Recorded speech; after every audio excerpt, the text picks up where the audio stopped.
Beneath the ancient oak trees of St. Michael's Cemetery in Charleston, South Carolina, lie 9 graves that the city's most prominent families refuse to discuss. Each headstone bears the name of a wealthy plantation owner who died between 1851 and 1855, all under mysteriously similar circumstances, sudden paralysis followed by what physicians of the time called merciful death. But in 1923, when the cemetery underwent renovation, groundskeepers made a horrifying discovery that city officials immediately ordered sealed from public record. Inside each of those 9 coffins, the wooden lids bore deep scratch marks from fingernails, and the bodies lay in positions suggesting desperate struggles. What the authorities found next would haunt Charleston's elite for generations. A leather journal buried beneath the cemetery's oldest magnolia tree, written in the careful handwriting of a man named Solomon Fairfax, detailing 4 years of calculated revenge that began with a family's screams and ended with 9 men buried alive. Before we continue with the story of Solomon Fairfax and the dark secret that transformed a gentle healer into Charleston's most methodical killer, we need you to be part of our community of truth seekers. Hit that subscribe button and ring the notification bell so you never miss these buried stories from America's past. And tell us in the comments, what state are you listening from? We love hearing from our audience across the country. The journal's first entry, dated March 15, 1851, began with a single line that would explain everything. Today I watched my wife and children burn, and I did nothing to stop it. Charleston in the 1850s stood as the crown jewel of Southern aristocracy, where white-columned mansions lined the Cooper River, and fortunes built on rice and cotton created dynasties that believed themselves untouchable. The city's medical community, though small, commanded enormous respect among the wealthy elite who could afford private physicians for their increasingly frequent ailments, mysterious fevers, sudden weakness, and strange paralytic conditions that seemed to plague Charleston's most prominent families with alarming regularity. Dr. Cornelius Hathaway had established his practice on Meeting Street in 1845, quickly earning a reputation among Charleston's upper class for his innovative treatments and unusual understanding of exotic remedies.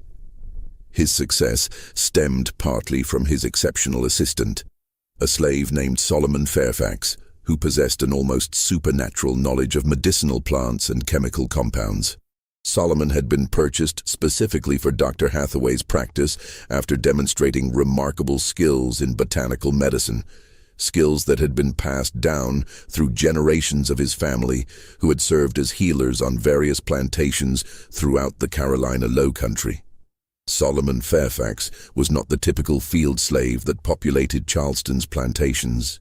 Standing tall with intelligent eyes that seemed to catalog every detail of his surroundings, he had been educated alongside the children of his previous master, learning to read and write before such education was strictly forbidden. His knowledge of Latin medical terms impressed even Dr. Hathaway, who had come to rely heavily on Solomon's ability to prepare complex compounds and assist with delicate procedures. The wealthy patients who visited Hathaway's practice grew comfortable with Solomon's presence, often requesting him specifically for his gentle bedside manner and seemingly intuitive understanding of their ailments. But Solomon's life had not always been confined to the sterile walls of a medical practice. For 32 years before coming to Dr. Hathaway, he had lived on the Pemberton plantation 15 miles outside Charleston, where he had married a woman named Celia and raised 3 children, 2 boys and a girl, in one of the plantation's slave quarters. The Pembertons had allowed this arrangement because Solomon's healing skills proved invaluable during the frequent outbreaks of fever and disease that could devastate a plantation's workforce overnight. Solomon's expertise had saved countless lives, both slave and free, earning him a measure of respect unusual for someone in his position. He had developed treatments for everything from snake bites to consumption, using a combination of traditional African remedies passed down from his grandmother and new techniques he learned by carefully observing the white physicians who occasionally visited the plantation. The Pembertons had even allowed him to tend to their own family during times of illness, a privilege that demonstrated the genuine trust they placed in his abilities. However, this relative comfort ended abruptly in March of 1851, when Edmund Pemberton's gambling debts forced him to sell portions of his human property to cover his mounting financial obligations. The sale was to include Solomon's wife and children, who would be separated and sent to different plantations across the state, a common practice that plantation owners justified as business necessity, but which destroyed families as effectively as any natural disaster. Solomon had pleaded with Edmund Pemberton, offering to work additional years without any compensation if his family could remain together. He had even suggested alternative arrangements, perhaps hiring himself out to other plantations during peak seasons to generate additional income. But Pemberton, facing creditors who demanded immediate payment, refused all negotiations. The sale was scheduled for March 14, 1851, at the Charleston slave market, and nothing would change that decision. The morning of March 14th dawned gray and humid, with storm clouds gathering over the Ashley River, as if nature itself sensed the tragedy about to unfold. Solomon had spent the previous night holding his family close in their small cabin, memorizing every detail of their faces, every sound of their breathing, knowing that sunrise would bring permanent separation. Celia, his wife of 15 years, had maintained her composure throughout the ordeal, focusing her energy on preparing their children for what lay ahead. 8-year-old Marcus, the eldest, had inherited Solomon's intelligence and curiosity about the world beyond the plantation. 6-year-old Samuel possessed his father's gentle nature and natural affinity for healing, often helping Solomon gather medicinal plants from the woods surrounding their quarters. Their daughter, 4-year-old Grace, clung to her mother with the instinctive understanding that something terrible was about to happen, though she could not comprehend the full scope of what awaited them. As the slave traders arrived to collect their human cargo, Solomon watched helplessly as his family was loaded into a wagon alongside 6 other families being torn apart by Edmund Pemberton's financial desperation. The children's tears mixed with their parents' desperate promises that they would find each other again, somehow, someday. Promises everyone knew were lies designed to ease unbearable pain. But the true horror began during the journey to Charleston's slave market. Halfway to the city, one of the wagon wheels struck a deep rut in the rain-soaked road, causing the vehicle to tip precariously. In the confusion that followed, Celia fell from the wagon, striking her head against a sharp rock embedded in the roadside. Blood immediately began flowing from the wound, and Solomon, despite his shackled hands, tried desperately to reach her. The slave traders, concerned only with delivering their cargo in sellable condition, made a decision that would haunt Solomon for the rest of his life. Rather than seeking medical attention for Celia, they declared her a loss and ordered the wagon to continue without her. Solomon screamed and fought against his restraints as they left his wife bleeding and unconscious by the roadside, but the other slaves held him back, knowing that resistance would only result in punishment for everyone. The nightmare intensified at the Charleston slave market, where Solomon was forced to watch as his children were sold to separate buyers. Marcus was purchased by a rice planter from Georgetown who specialized in using child labor for the dangerous work of tending irrigation systems in alligator-infested swamps. Samuel was bought by a cotton farmer from the upcountry whose reputation for working slaves to death was well known throughout the region. Grace, too young for field work, was sold to a family in Savannah as a house servant, disappearing forever into the vast network of human bondage that connected southern cities. Through all of this, Solomon maintained an outward appearance of resignation, knowing that any display of emotion or resistance would make his situation even worse. Inside, however, something fundamental had broken. The man who had dedicated his life to healing, to preserving life and easing suffering, watched as everything he loved was destroyed by the casual cruelty of men who viewed human beings as property to be liquidated when convenient. Dr. Hathaway, unaware of the full scope of Solomon's tragedy, purchased him primarily for his medical skills, paying a premium price that reflected Solomon's reputation as an exceptional healer. The doctor had heard about Solomon's abilities from other physicians who had witnessed his work at the Pemberton plantation, and he desperately needed someone with advanced knowledge of medicinal compounds to help with his growing practice. As Solomon was led away from the slave market to begin his new life as Dr. Hathaway's assistant, he cast one final look back at the place where his family had been scattered to the winds.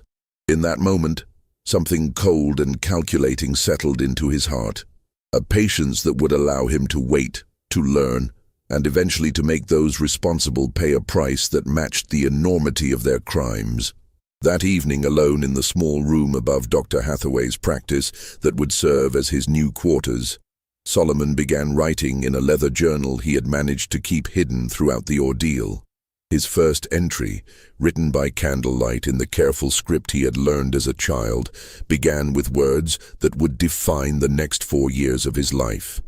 Today I watched my wife and children burn, and I did nothing to stop it. But I'm still alive, and I remember every face, every name, every voice that laughed as my world ended. They think they have broken me, but they have only taught me patience. The months following Solomon's arrival at Dr. Hathaway's practice passed in a blur of routine medical procedures and careful observation. Solomon performed his duties with the same quiet competence he had always shown, mixing compounds, preparing treatment rooms, and assisting with patient care. But beneath this facade of acceptance, he was conducting an entirely different kind of study, learning the intimate details of Charleston's medical community and the wealthy families who comprised Dr. Hathaway's clientele. Dr. Hathaway, a widower in his 50s with no children of his own, had come to rely heavily on Solomon's expertise. The doctor suffered from arthritis that made precise work increasingly difficult, and Solomon's steady hands and encyclopedic knowledge of medicinal preparations had become indispensable to the practice. More importantly, for Solomon's developing plans, Dr. Hathaway had begun allowing him to handle certain patient interactions independently, particularly when dealing with chronic conditions that required regular monitoring and treatment.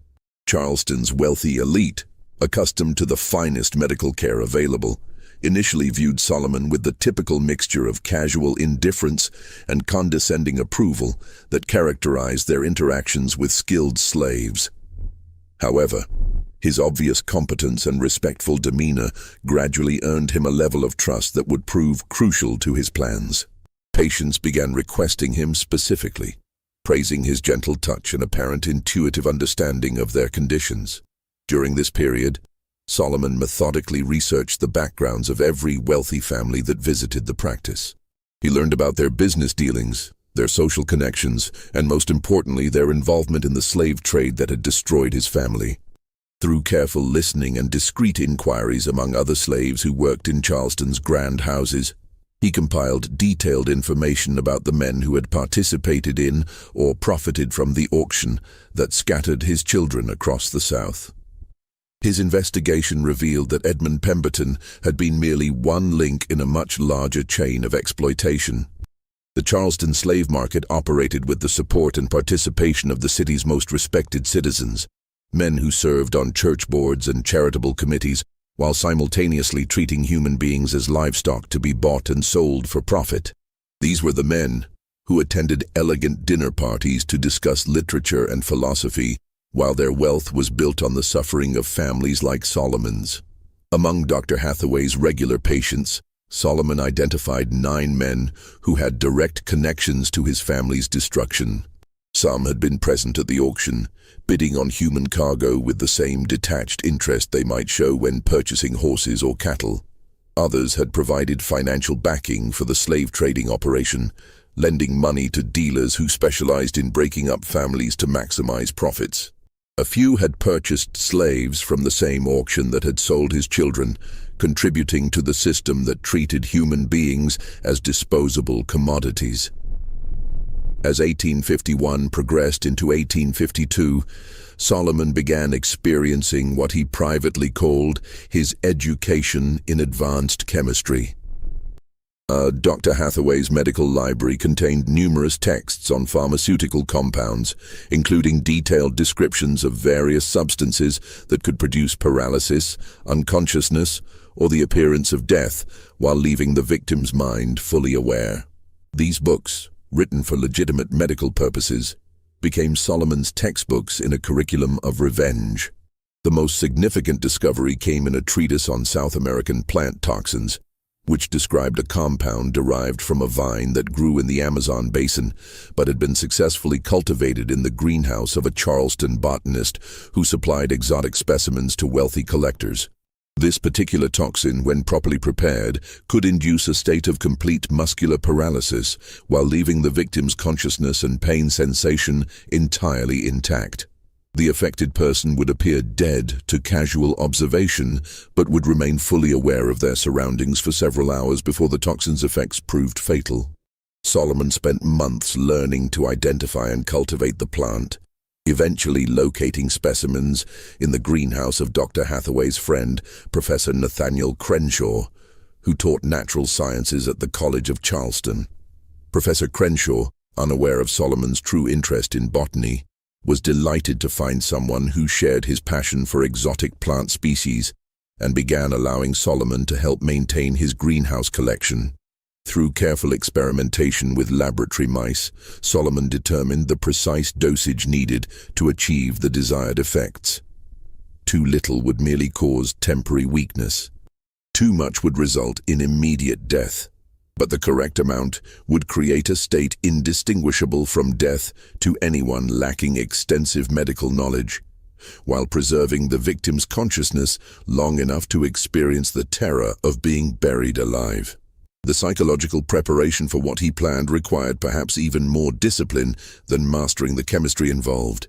Solomon had to maintain his gentle, helpful demeanor while internally preparing himself to watch men suffer in ways that violated everything his healing nature represented. He justified this transformation by regularly reviewing the names of his children in his journal, reminding himself of their fate and the callous indifference of the men who had profited from their sale. As winter approached in 1852, Solomon had identified his first target, Colonel Reginald Fitzpatrick, a wealthy rice planter who had not only attended the auction where Solomon's family was sold, but had loudly joked about the breeding potential of the children being offered for sale. Fitzpatrick suffered from chronic gout and visited Dr. Hathaway's practice monthly for treatments that provided temporary relief from his painful condition. The Colonel's regular appointments, his trust in Solomon's medical abilities, and his habit of arriving alone for his treatments made him an ideal first victim for Solomon's carefully planned campaign of revenge. But Solomon forced himself to wait, knowing that patience and perfect execution would be essential to avoiding suspicion and ensuring that all 9 men received the justice they deserved. In his journal, Solomon wrote detailed profiles of each intended victim, noting their medical conditions, their treatment schedules, and their involvement in the slave trade. These entries read like a physician's case notes, but they documented a very different kind of treatment plan, one designed not to heal, but to ensure that 9 men would experience the same helpless terror that Solomon's children had felt as they were torn from everything they had ever known. The transformation of Solomon Fairfax from healer to methodical killer began with meticulous preparation that spanned the entire year of 1852. Every detail had to be perfect, every contingency planned, every variable controlled. The men he intended to target were not isolated individuals, but pillars of Charleston society, whose deaths would be scrutinized by the city's most prominent physicians and investigated by authorities who would be under intense pressure to find explanations. Solomon's first step involved establishing himself as an indispensable part of Dr. Hathaway's practice. He began arriving earlier each morning to prepare the office, staying later each evening to organize medical supplies, and demonstrating such dedication to his work that Dr. Hathaway increasingly relied on his judgment in medical matters. This growing trust would be essential when Solomon needed to handle certain patients independently without the doctor's direct supervision. The development of his paralytic compound required months of careful refinement. Working in a small shed behind Dr. Hathaway's office, ostensibly to prepare herbal remedies that supplemented the doctor's treatments, Solomon cultivated the toxic vine and experimented with extraction methods. The process was dangerous. Several times he accidentally exposed himself to small amounts of the toxin, experiencing temporary numbness that gave him a terrifying preview of what his victims would endure in their final hours. The compound in its final form was a colorless, odorless liquid that could be easily mixed with other medications without detection. When administered in the correct dosage, it would begin taking effect within 30 minutes, initially causing weakness and disorientation that would be attributed to the patient's existing medical condition. Within an hour, complete paralysis would set in, but the victim would remain conscious and able to hear, see, and feel everything happening around them. Most crucially, the paralysis would be so complete that it would be impossible to detect breathing or pulse without extremely careful examination. To physicians of the 1850s, lacking modern diagnostic equipment, a patient treated with Solomon's compound would appear to have died peacefully from natural causes. Only someone with extensive knowledge of the toxin's properties would recognize the subtle signs that indicated the victim was still alive but completely immobilized. Solomon's selection of Colonel Reginald Fitzpatrick as his first victim was both strategic and personal. Fitzpatrick's monthly visits for gout treatment provided a predictable schedule, and his arrogant demeanor made him particularly easy to despise. More importantly, Fitzpatrick lived alone except for house slaves who were terrified of him, making it unlikely that anyone would insist on an extended wake or detailed examination of his body after death. The Colonel's medical history provided Solomon with the perfect cover story. Fitzpatrick suffered not only from gout, but also from a weak heart, a condition that Dr. Hathaway had been monitoring for several years. If Fitzpatrick died suddenly, heart failure would be the obvious diagnosis, requiring no further investigation or autopsy. On December 15, 1852, Colonel Fitzpatrick arrived for his regular appointment, complaining that his gout pain had worsened significantly over the past week. Dr. Hathaway was attending to another patient, so he instructed Solomon to prepare Fitzpatrick's usual treatment and begin the consultation. This routine delegation of responsibility provided exactly the opportunity Solomon had been waiting for. As Solomon prepared the Colonel's medication, he added precisely measured drops of his paralytic compound to the solution. Years of medical practice had taught him to maintain steady hands and a calm expression, even in stressful situations. Skills that served him well as he crossed the line from healer to killer. Fitzpatrick, accustomed to receiving treatments from Solomon, consumed the medication without question or hesitation. The conversation that followed would be burned into Solomon's memory forever.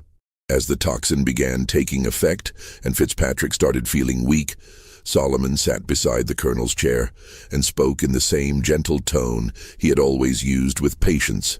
"Colonel Fitzpatrick," Solomon said quietly, "I want you to know that my name is Solomon Fairfax, and you destroyed my family at the slave auction on March 14, 1851.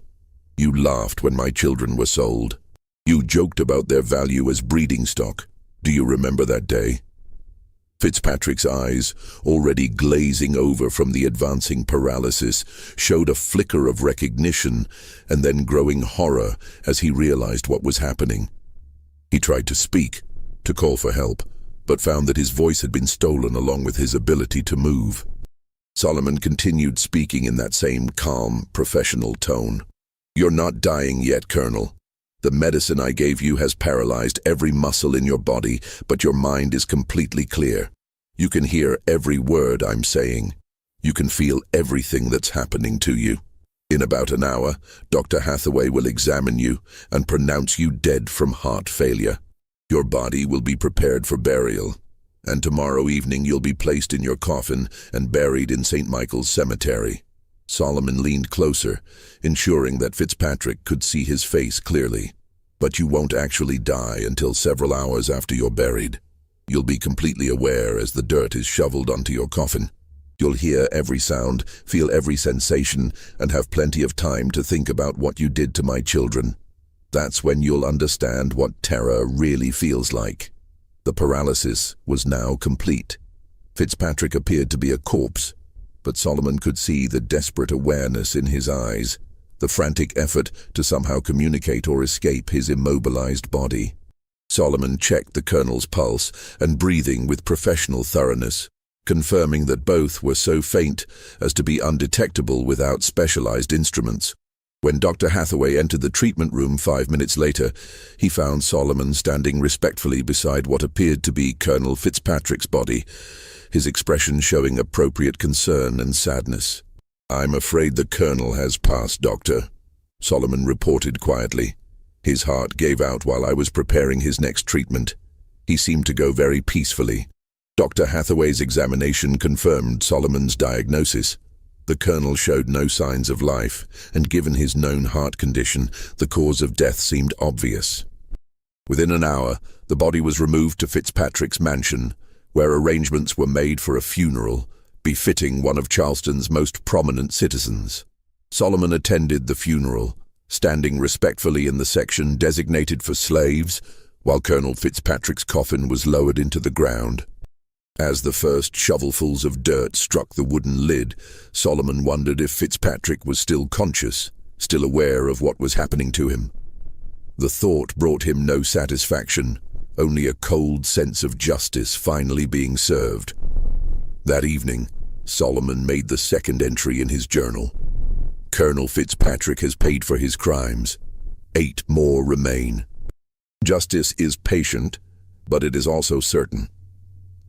The months following Colonel Fitzpatrick's burial passed with agonizing slowness as Solomon waited to see if his method had aroused any suspicion.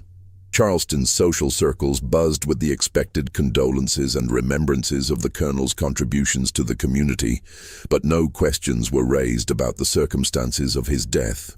Dr. Hathaway mentioned the case to other physicians as an example of how quickly heart failure could claim even seemingly healthy individuals, and Solomon's reputation as a skilled and caring medical assistant remained untarnished.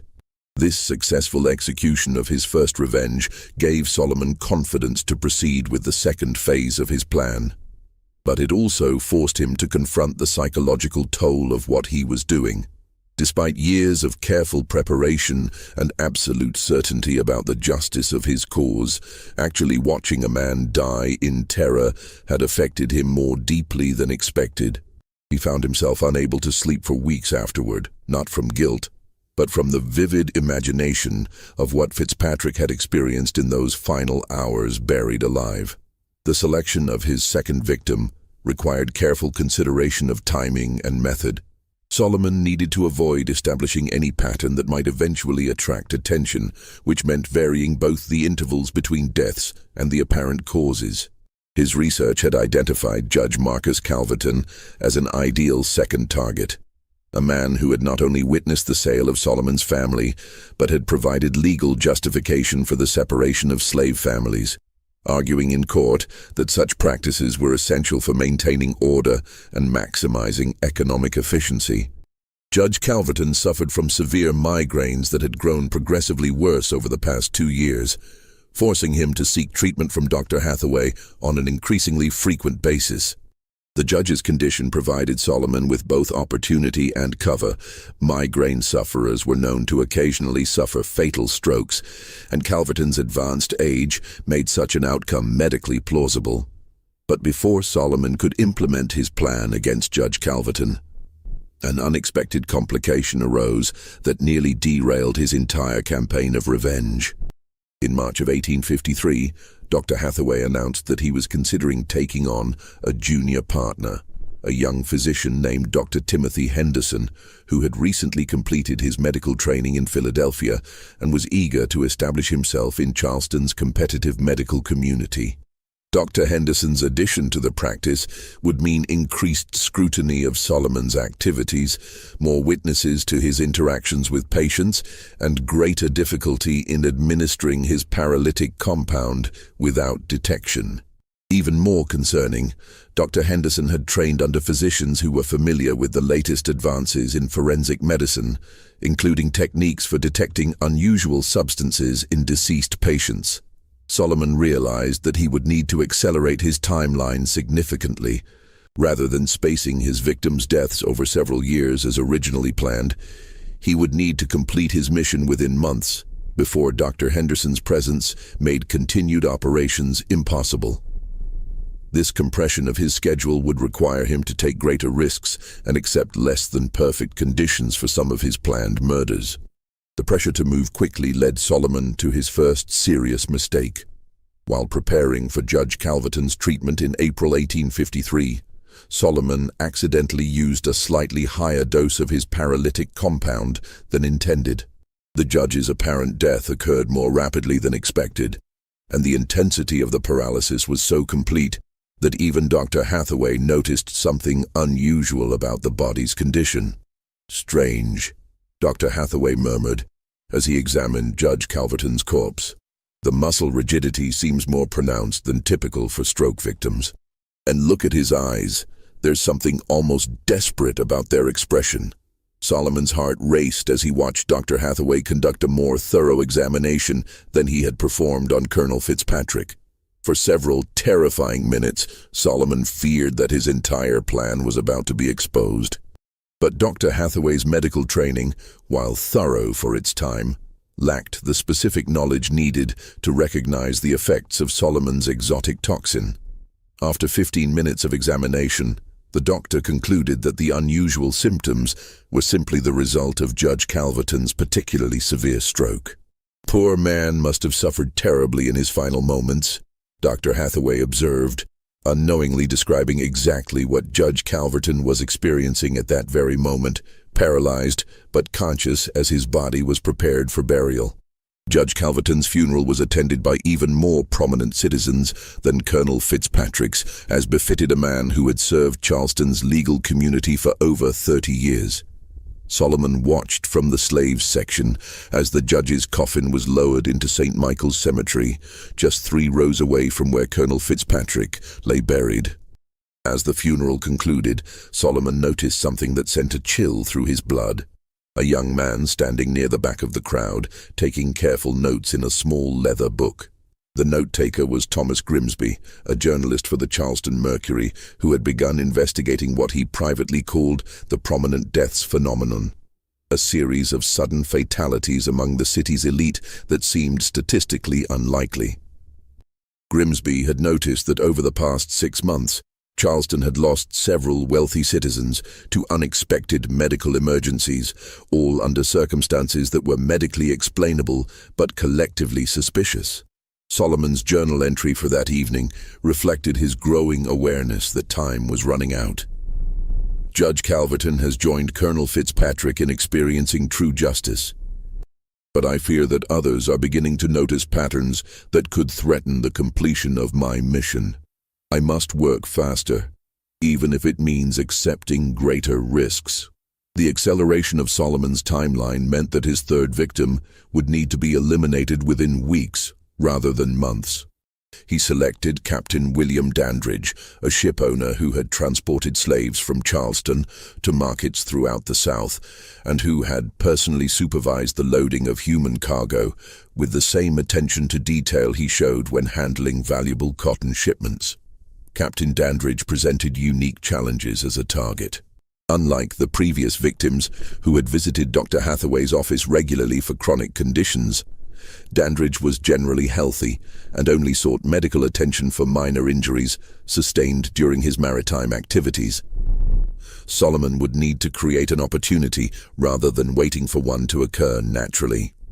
The solution came through Solomon's network of contacts among Charleston's slave community. Kitchen slaves who worked in the grand houses along the Battery often gathered information about their master's activities and shared it with slaves from other households. Through these informal intelligence networks, Solomon learned that Captain Dandridge was planning a dinner party for prominent members of Charleston's shipping community, scheduled for May 20th, 1853. The dinner party would provide Solomon with the perfect opportunity to eliminate his third victim while simultaneously gathering intelligence about potential future targets. Kitchen staff for such events were often borrowed from other households, and Solomon had established friendships with several slaves who worked in food preparation.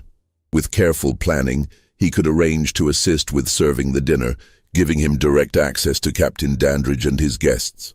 But even as Solomon refined his plans for the dinner party, Thomas Grimsby was conducting his own investigation into Charleston's recent string of prominent deaths. The journalist had begun visiting St. Michael's Cemetery regularly, noting the locations of recent burials and documenting the medical histories of the deceased. What he discovered would soon threaten everything Solomon had worked to accomplish. Just when we thought we'd seen it all, the horror in Charleston intensifies. If this story is giving you chills, share this video with a friend who loves dark mysteries. Hit that like button to support our content. And don't forget to subscribe to never miss stories like this. Let's discover together what happens next. The evening of May 20th, 1853, marked the beginning of the end for Solomon Fairfax's methodical campaign of revenge. The dinner party at Captain Dandridge's mansion on East Bay Street brought together 12 of Charleston's most influential shipping merchants, creating an unprecedented opportunity for Solomon to study multiple potential victims while eliminating his primary target. Solomon had arranged his participation through Martha, an elderly slave who supervised kitchen operations for many of Charleston's grandest social events. Martha, unaware of Solomon's true intentions, was grateful for his offer to help serve the elaborate meal, as several of her regular assistants had fallen ill with a fever that was spreading through the slave quarters of the French Quarter. The captain's dining room gleamed with crystal and silver as Charleston's maritime elite gathered to discuss the expansion of shipping routes and the increasing profitability of human cargo transport. Solomon moved through the room with practiced invisibility, refilling wine glasses and clearing plates while listening to conversations that revealed the casual brutality underlying Charleston's economic prosperity. Captain Dandridge, a robust man in his early 50s with graying hair and weathered hands that spoke of decades spent at sea, held court at the head of the table, regaling his guests with stories of profitable voyages and strategies for maximizing the value of slave shipments. His detailed knowledge of techniques for preventing slave rebellions during transport and methods for keeping human cargo alive during long voyages made him particularly contemptible in Solomon's eyes. As the evening progressed, Solomon identified several other men whose involvement in the slave trade marked them as future targets. The conversations he overheard revealed a network of complicity that extended far beyond the individual traders who had participated in his family's sale. These men discussed human beings with the same detached interest they showed for cotton prices or shipping schedules, viewing the destruction of families as an acceptable cost of conducting business. Solomon's opportunity came during the serving of the final course, an elaborate dessert that required individual preparation for each guest. Working in Captain Dandridge's kitchen, Solomon carefully added his paralytic compound to the captain's portion of brandy-soaked cake, using a method he had perfected through months of experimentation. The toxin was absorbed into the alcohol-soaked dessert, masking any potential taste while ensuring rapid absorption into the victim's system.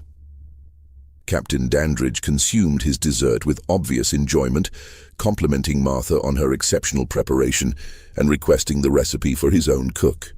Within 30 minutes, he began experiencing the initial effects of Solomon's compound, a slight dizziness that he attributed to the evening's wine consumption and the warmth of the crowded dining room.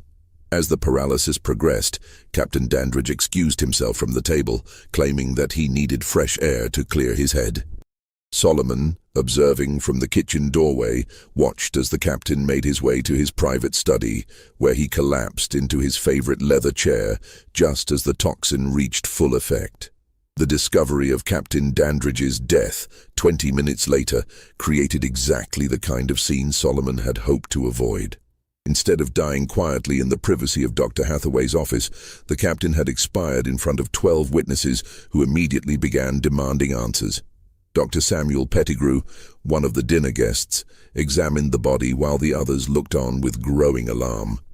"This is most peculiar," Dr. Pettigrew announced after his initial examination. "Captain Dandridge appears to have suffered some form of seizure, but there are no obvious symptoms of apoplexy or heart failure. The muscle rigidity is quite pronounced, almost as if he had been poisoned." The word poisoned sent a shock through the assembled guests and created exactly the kind of attention Solomon had been working to avoid. Within an hour, 2 additional physicians had been summoned to examine Captain Dandridge's body, and by morning, news of the suspicious death had spread throughout Charleston's social circles. Thomas Grimsby, the journalist who had been tracking the series of prominent deaths, arrived at Captain Dandridge's mansion before dawn, interviewing servants and guests while the details of the evening were still fresh in their memories. His investigation revealed that Solomon had been present at the dinner party, marking the first time that any individual could be connected to multiple recent deaths of Charleston's elite. The net was closing around Solomon, but his mission remained incomplete. 6 of his intended victims were still alive, and the increasing scrutiny made it unlikely that he would have opportunities to eliminate them using his established methods. Desperation and the knowledge that his time was running out led Solomon to make the most dangerous decision of his campaign. He would attempt to kill multiple targets simultaneously, using a method that would ensure maximum terror, even if it meant exposing himself to almost certain capture. Solomon's research had identified a private meeting scheduled for June 15, 1853, when 6 of Charleston's most prominent slave traders would gather at the offices of Henderson and Associates to finalize contracts for a major expansion of their operations. The meeting would take place in the evening, after normal business hours, providing Solomon with an opportunity to trap all 6 men in a confined space. The plan he developed was both ingenious and terrifying in its simplicity. Working at night over the course of 2 weeks, Solomon used his access to medical supplies to prepare a large quantity of his paralytic compound in a highly concentrated form. Instead of administering the toxin individually to each victim, he would introduce it into the building's air supply using the gas lighting system that illuminated the office. The Henderson and Associates building employed a central gas distribution system that fed individual lamps throughout the structure. By injecting his concentrated toxin into the main gas line, Solomon could ensure that everyone in the building would be exposed to lethal doses of the compound within minutes of the lamps being lit for the evening meeting. On the night of June 15th, Solomon positioned himself in the alley behind the Henderson and Associates building, waiting for the 6 men to arrive for their clandestine meeting. At exactly 8 o'clock, the office windows began glowing with gas lamplight, indicating that the meeting had begun and Solomon's trap was being activated. Within 30 minutes, the building fell silent. Solomon waited another hour to ensure that the paralysis had taken complete effect before using a duplicate key he had obtained through careful planning to enter the building through the rear entrance. The scene that greeted him in the main conference room was both horrifying and satisfying. 6 men sat around a mahogany table, their bodies frozen in the positions they had occupied when the paralysis struck. Their eyes, the only part of their anatomy still capable of movement, tracked Solomon as he moved around the room, revealing the terror and awareness trapped within their immobilized bodies.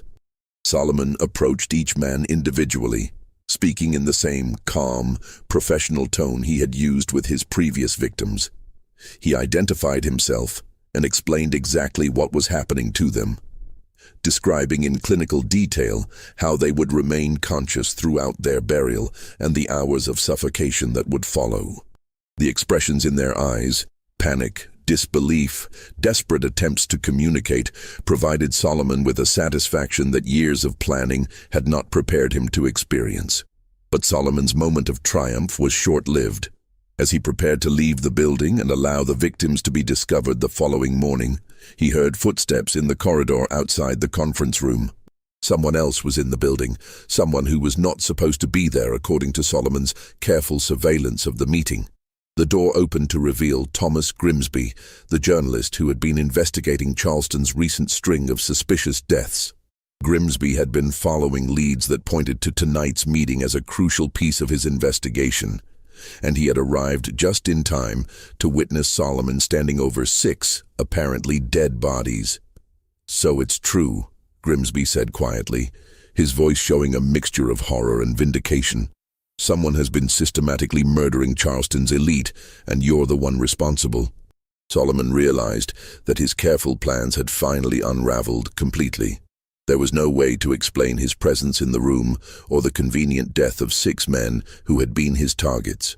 The journalist's investigation had led him to the same conclusion that would soon be reached by Charleston's authorities.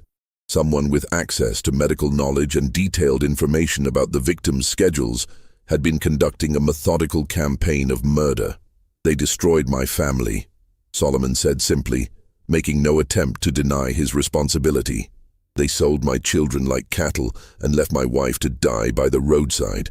This is justice, not murder."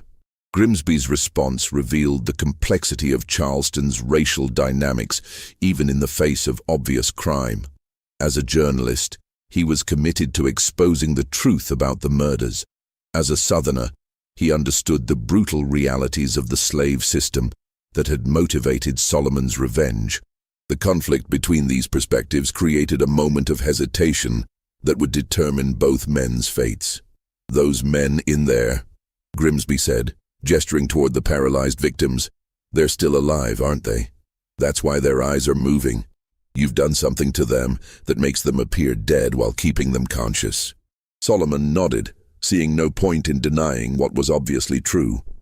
"They'll experience exactly what my children felt when they were torn away from everything they knew. They'll have hours to think about what they did, just as my family had hours to contemplate their fate during that wagon ride to the slave market." The conversation that followed would be recorded in Grimsby's own journal, discovered decades later during the renovation of his former residence. The journalist found himself caught between his professional obligation to expose a mass murderer and his human understanding of the injustices that had created that murderer. "I can't let you continue," Grimsby said finally. "But I also can't ignore what drove you to this. Those men participated in a system that treats human beings as property. They profited from breaking up families and selling children. In any just society, they would face consequences for those actions." Solomon's response revealed the philosophical framework that had sustained him through 4 years of planning and execution. "In a just society, my family would never have been destroyed in the first place. Since justice was denied to us through legal means, I created my own justice through the knowledge that their system taught me." The standoff between Solomon and Grimsby was interrupted by the sound of approaching voices outside the building. Other people were coming to investigate the meeting, either because they had been expected to attend or because someone had noticed unusual activity in the building. Both men realized that within minutes the scene would be discovered and Solomon's fate would be sealed. "There's a back stairs," Grimsby said quietly. "You could still escape. I could delay reporting this for a few hours, give you time to reach the countryside." But Solomon had already accepted that his mission would end with his capture or death. 9 men had been responsible for his family's destruction, and he had managed to eliminate only 6. The remaining 3 would live to profit from their crimes, and the system that had created those crimes would continue unchanged. "I'm not running," Solomon said with the same calm certainty that had characterized all his actions. "Let them come. Let them discover what I've done. Maybe when this story spreads, other people will understand that even slaves have limits to what they'll endure in silence." The voices outside grew louder, accompanied by the sound of multiple footsteps on the building's front stairs. Grimsby made a decision that would haunt him for the rest of his life. He chose to protect his story rather than protect Solomon. The journalist positioned himself to observe and document what happened next, ensuring that he would be able to provide a complete account of Solomon's capture and the discovery of his victims. When Charleston's city constables burst into the conference room, they found a scene that defied immediate explanation. 6 prominent citizens sat motionless around a conference table, apparently dead, but showing none of the typical signs of natural death. Standing calmly beside the table was a slave who made no attempt to flee or resist arrest, instead offering a complete confession of his actions and a detailed explanation of his methods. Solomon's confession, recorded by the chief constable and preserved in Charleston's criminal archives, provided authorities with information that solved not only the evening's multiple deaths, but also the mysterious fatalities that had puzzled the city's medical community for nearly 2 years. The paralytic compound, the method of administration, the selection of victims based on their involvement in slave trading, everything was documented with the same methodical precision that had characterized Solomon's campaign of revenge. The trial of Solomon Fairfax became one of the most controversial legal proceedings in Charleston's antebellum history, not because of any doubt about his guilt, but because of the moral questions his case raised about slavery, justice, and the limits of human endurance. The prosecution, led by District Attorney Charles Rutledge, presented the case as a simple matter of murder, a slave who had killed 9 prominent citizens and must be executed to maintain social order. The defense, appointed by the court and led by the reluctant attorney Benjamin Crawford, faced the nearly impossible task of defending a client who had confessed to multiple murders while arguing that those murders were justified by the systematic destruction of his family. Crawford's strategy focused not on denying Solomon's guilt, but on exposing the brutal realities of the slave system that had created the conditions for such desperate revenge. The trial revealed details about Charleston's slave trade that had previously been hidden from public view. Testimony about the methods used to separate families, the casual cruelty of slave auctions, and the complete legal powerlessness of enslaved people created an uncomfortable mirror for a society that preferred to view slavery as a benevolent institution. Solomon's detailed testimony about watching his family destroyed while being unable to intervene forced Charleston's elite to confront the human consequences of their economic system. Thomas Grimsby's coverage of the trial for the Charleston Mercury created a sensation throughout the South. His articles, which included extensive excerpts from Solomon's journal and detailed descriptions of the paralytic compound, were reprinted in newspapers from Virginia to Louisiana. The story of the slave who had turned his medical knowledge into an instrument of revenge became a source of fascination and terror for slave owners throughout the region. The medical aspects of Solomon's crimes received particular attention from the scientific community.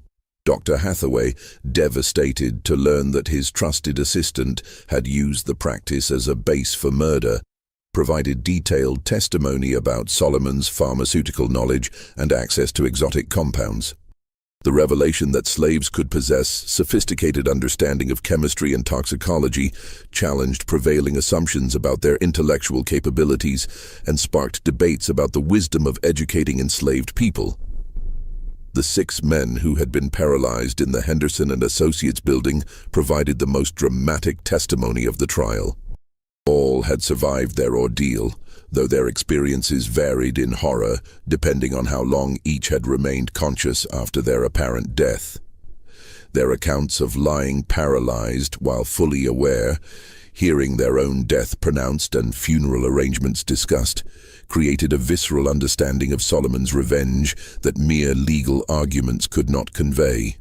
Colonel Harrison Vance, one of the survivors, described the psychological torture of his experience. "I could hear everything, feel everything, but I could not move so much as an eyelid. When my wife wept over my body, I wanted desperately to comfort her, to let her know I was still alive. But I was trapped inside my own corpse, completely helpless while arrangements were made for my burial." If Solomon Fairfax had intended to show me what terror felt like, he succeeded beyond measure. The revelation that 3 of Solomon's earlier victims, Colonel Fitzpatrick, Judge Calverton, and Captain Dandridge, had been buried while still alive, created a public outcry that extended far beyond Charleston's boundaries. Families throughout the South began questioning whether their own deceased relatives had actually died naturally or had been victims of similar poisoning. The demand for exhumations and post-mortem examinations overwhelmed Charleston's medical community and created a climate of suspicion that lasted for years. Solomon himself remained calm and articulate throughout the proceedings, showing no remorse for his actions, while expressing regret only that he had been unable to complete his mission against all 9 of his intended victims. His final statement to the court provided a chilling summary of his motivations and methods. "I was trained to preserve life and ease suffering. But when this society destroyed my family while calling it legal and proper, I learned that the same knowledge used to heal can also be used to ensure justice. I do not ask for mercy, because no mercy was shown to my wife and children. I ask only that when you condemn me, you remember that I am not the one who created the system that makes such revenge necessary." The jury's deliberation lasted less than an hour. Solomon Fairfax was found guilty on all counts and sentenced to death by hanging, a verdict that surprised no one given the magnitude of his crimes and the social necessity of maintaining order in a slave-holding society. However, the speed of the conviction did not resolve the moral questions his case had raised about slavery, justice, and the humanity of enslaved people. Solomon was executed on October 15, 1853, before a crowd of over 2,000 people who had gathered to witness the death of Charleston's most notorious criminal. His final words, spoken from the gallows with the same calm certainty he had shown throughout his trial, were recorded by Thomas Grimsby and published in newspapers throughout the South. "I die knowing that 9 men experienced the terror my children felt when they were sold away from everything they loved. That knowledge makes my death worthwhile. But this system that creates such desperation will continue, and other families will suffer as mine did. When that happens, remember that even the most patient man has limits to what he will endure in silence." Solomon's body was buried in an unmarked grave outside Charleston city limits, in accordance with laws prohibiting the interment of executed criminals in consecrated ground. But his journal, confiscated as evidence during the trial, was never returned to authorities after the proceedings concluded. Thomas Grimsby, who had been allowed to examine the journal during his coverage of the trial, had made extensive copies of its contents before returning the original to the court clerk. Years later, when Grimsby was preparing his memoirs, he decided to bury Solomon's journal beneath the magnolia tree in St. Michael's Cemetery, near the graves of the men Solomon had killed. The journalist's own account, written in 1889, explained his decision. "I could not bear to destroy the record of such methodical revenge, but I also could not allow it to inspire others to similar actions. Perhaps future generations, with different perspectives on justice and slavery, will be better equipped to understand the terrible necessity that drove Solomon Fairfax to become both healer and killer." The discovery of Solomon's journal in 1923, during the cemetery renovation that revealed the scratch marks inside 9 coffins, provided the final confirmation of a story that had passed into legend. The physical evidence, the scratches made by fingernails desperately clawing at wooden coffin lids, proved that Thomas Grimsby's account had been accurate in every detail. Charleston's city government immediately classified the discovery as sensitive historical material and sealed all records related to the case. The official explanation cited concerns about public safety and the potential for racial tensions, but many believed the real motivation was protecting the reputations of prominent families whose ancestors had participated in or profited from the slave trade. The legacy of Solomon Fairfax's revenge extended far beyond Charleston's boundaries. Throughout the antebellum South, slave owners became increasingly suspicious of educated slaves, particularly those with medical knowledge or access to pharmaceutical compounds. New laws were passed restricting slaves' access to books, medical training, and scientific knowledge, as authorities recognized that education could transform the oppressed into dangerous opponents. The case also influenced the development of forensic medicine in the United States.